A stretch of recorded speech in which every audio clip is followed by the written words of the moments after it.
you could oversearch, and you would say, well, that's really crossing a line. Oh, yeah. Yeah, we, yes. I mean, if you just think of all the HR kinds of things you could run into that you really didn't need to know, that no matter how strong a person you are might color your judgment in some way. Yeah, you can find out things you really didn't want to know. Charles, so can I ask you a question? So what if there's the darker side of a person's character that you might find online? But say, especially in a bad economy, there's a position available at your company. You get 300 applications for that one spot. And you start whittling them down, and first you're going to look for your educational background or the work experience that's relevant to that job. But you're thinking of this person not just as an employee, but a colleague. So then you go to Facebook and you find out, well, there's somebody there who happens to share your sport. You know, maybe the person's a great golfer. So you winnow, or persons, so you winnow the pile a little bit more. And then you look for some other aspect of the pile, because you can choose. You've got this big pile, you have a lot of options. How far do you go? You get down, maybe the person's a great cook and you love cooking, or they're a wine connoisseur, and you keep narrowing and winnowing the pile.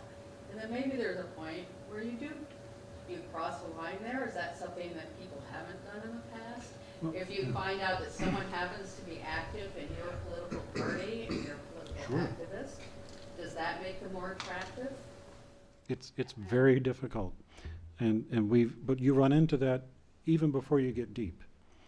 You know, if you're at some institutions, you might say, well, we're a theory organization. We don't want those programmer types in our department. Okay, well, you're already exerting your opinion. Have we encountered digging a little, way down and choosing the golfers over the soccer players? Not in my department, not back at IBM, but I wouldn't be surprised, because, as you say, the job market is what it is. You get to pick and choose. You got to pick something. Right. Mm-hmm.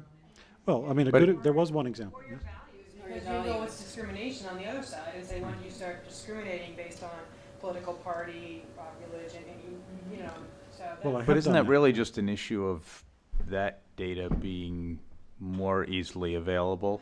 I mean, fundamentally, it still comes back to the same question of the judgment of the individual making the hire or whatever, and are they behaving? Where are they drawing the right line? Just because the information is more accessible doesn't mean you have to go get it. And one follow-up, the other thing we found is the information is not always right. Because